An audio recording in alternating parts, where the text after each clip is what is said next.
You're listening to the Satin Lounge, and we're back with our amazingly talented guest, Mr. Marcus Miller. Let's talk about Silver Rain. I mean, when I hear the title, Silver Rain, it makes me think of feeling something. You were inspired by Langston Hughes' poem, Silver Rain. Yeah, someone had given me a collection of his poems. Mm-hmm. And Silver Rain, his poem, is about spring, about rejuvenation, right. You know what I mean? Mm-hmm. So, but my album and the song that I wrote for that album wasn't really about rejuvenation. It's just the title, Silver Rain, just because before I even read the poem, mm-hmm. It just hit me with something else. And just, Luther used to talk about emotional showers. Mm-hmm. Like if you had a hard phone call that you had to make, or you had a hard conversation that you were going to have, get it done early. Don't let it sit on you and you're just worried about it. Take an emotional shower, get it off of you, And for me, that's what Silver Rain was about, Emotional showers. Yeah, I was hoping that the music could just kind of wash over you and make you forget about what's bothering you for that time, So that's really what it's about. When I was listening to the album, I noticed that you did quite a few covers on the album. Stevie Wonder, Hendrix, we did Beethoven. You did Frank Sinatra. Right. I mean, there were so many. What is harder? Is it harder to cover a song and give it your own interpretation, or starting from scratch with a pen, a pad, and a melody? Which is harder? I think they're both hard or easy, depending on how it comes to you. The thing about reinterpreting a song is that you really have to be careful, particularly if it's a great song to begin with. Exactly. Because if you do it exactly like the original, then what is the point? Why did you do it over? And if you change it too much, what's the point of that? You might as well have written your own song if you're going to change it so much that people don't recognize Exactly. it. So for me, I like doing cover songs that people know, because then you really know how I think, because you know what the song is supposed to sound like. Exactly. So when you hear the things that I change, the bass is a little loud, the bass is a little more fancy, or the bass is a little this, and the harmony's a little changed, you start to see exactly what's going on in my mind. That's why I like to do cover songs, do Stevie Wonder's Boogie on Reggae Woman, and that bass line that Stevie played. Right. Well, I do that like twice as long, so Marcus must like that bass line. You must love it, huh? It gives you a window into our minds when we do cover songs. But I gotta admit, there's nothing like starting from scratch, walking down the street and something comes to you, and you running home and trying to work it out. Right. And then 3-4 months later, hearing it on the radio is nothing like that. When I first put the album in, I heard something familiar. It was a take on Eartha Kitt. She was in Boomerang, and she goes, Marcus.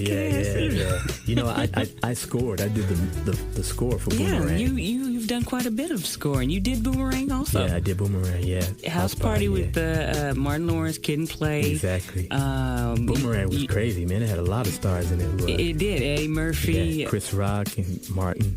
That's right, it did. Halle Berry was in that. Halle Berry, Robin Gibbons, yeah. There were so many in that. Chris Rock, I did Head of State with Chris, and I'm doing this TV show, Everybody Hates Chris. A lot of people don't know that you were the one who did Doing the Butt. EU's sure did. Go-Go Jam. That's my just father's favorite song. Crazy. I'm telling you, Marcus has been everywhere. Y'all don't understand, but I have to take you to a song that was featured on the Love Jones soundtrack with Meshell N'degeocello. Yeah. Man, that is my song. Yeah, that's my song too. Rush Over is incredible. I think that was the very first time that I was able to really understand an interpretation of bass. Right. I think it introduced you to me in a way that I hadn't felt before, and it's so seductive, and we have definitely got to play it here in a minute. Oh, yeah. She was like, I gave her the track, and she said, I'll have this song done in 4 days. like exactly, like she knew exactly what she had to do. And I like that when somebody gives me something and I hear it right away. And that's what happened with her. I gave her the track and she heard it, what she wanted to do right away. She just felt And then she'd make me leave the studio when she was recording. You got to leave for this one because I'm going to say your name. I was like, all right. It got all, yeah, she did. She said, Mark. I was like, okay, now I could have stayed here for that. It got all satiny up in the studio. I understand. Have you ever toured before, you and Meshell N'degeocello? No, I sat in with her.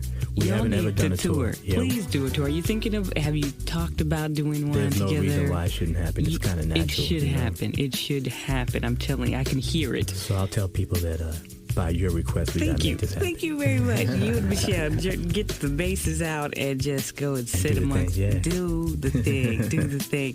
I know there are so many musicians that are listening to us. What do you think the state of music is currently? I mean, I know it's changed. We've evolved. We've done so many different things. But what's your opinion on what's happening?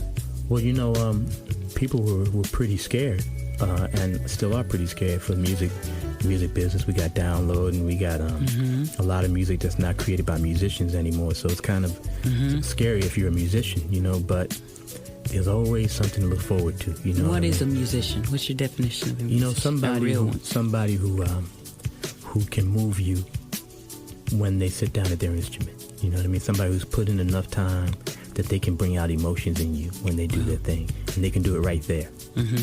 A musician is somebody who, if the vibe is different in the room, in the house, wherever they are, they can change it to make it work. There's a lot to look forward to with music, you know? Wow. So for someone who is finally on, I know they want to know what the formula is to maintain their longevity. How do I stay here and not be a one-hit wonder? How do I stick around? Well, first thing you got to do is recognize that it doesn't come from you. And as long as you understand that it's just coming through you, and you're really just, I call it a prism. You know, life comes through you and it comes out the other side a little different.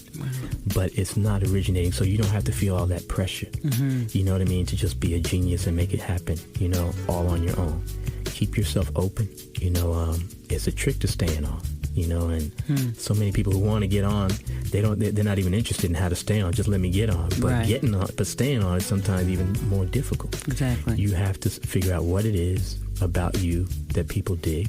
So how do you do that? Well, you need to talk to people. You need to go out after your show, talk to your fans, sign some autographs, have them tell you, because they have no problem telling you what they like about what you do. Exactly. You know? And you'll get a better sense. And you got to figure out how to package that, you know. And you got to keep that without doing exactly the same thing over and over again. And it's an art to grow. You don't want to change so drastically that the people who love you don't have anything to hold on to. But you don't want to do the same exact thing where people don't feel like they're getting anything new from you. So you got to find that balance. And that's really the key. Wow, spoken from the lips of a man who has... I've seen it, man. Y'all got to listen to me because I have seen it. And that's one of the things I love about you, Marcus, because I don't feel that you play any song the same way. It's really impressive. I want to wish you even more success than you are. You seem like you've hit everything. Have you wanted to stretch in any other genre of entertainment outside of music? I mean, you're scoring films. Yeah, man. You've been on 400 albums. I'm trying to get the script I wrote made into a movie. Okay. I've been messing with some opera meets jazz stuff, you know, which is pretty interesting. And I'm trying to come up with some instruments for kids, you know, because everybody comes up to me and says, my son's just starting bass, but the bass that they make is so big for him. Right. You know, what should I do? Right. And so I want to, there's a lot of things I'm looking into. After what he's already accomplished, you've seen nothing yet. In closing, let me just share this quote, reading about you. You had mentioned a little bit about it earlier, but you had to describe this silver rain. It's like music washing over you, making you forget all of your pain and all of your fear. And if that is not a description of music, that's right, I don't know what is. When it works. When it works. When it works. And Marcus Miller definitely works. Oh, thank you. Well, you just keep working it. How about that? Yeah. Marcus is touring right now.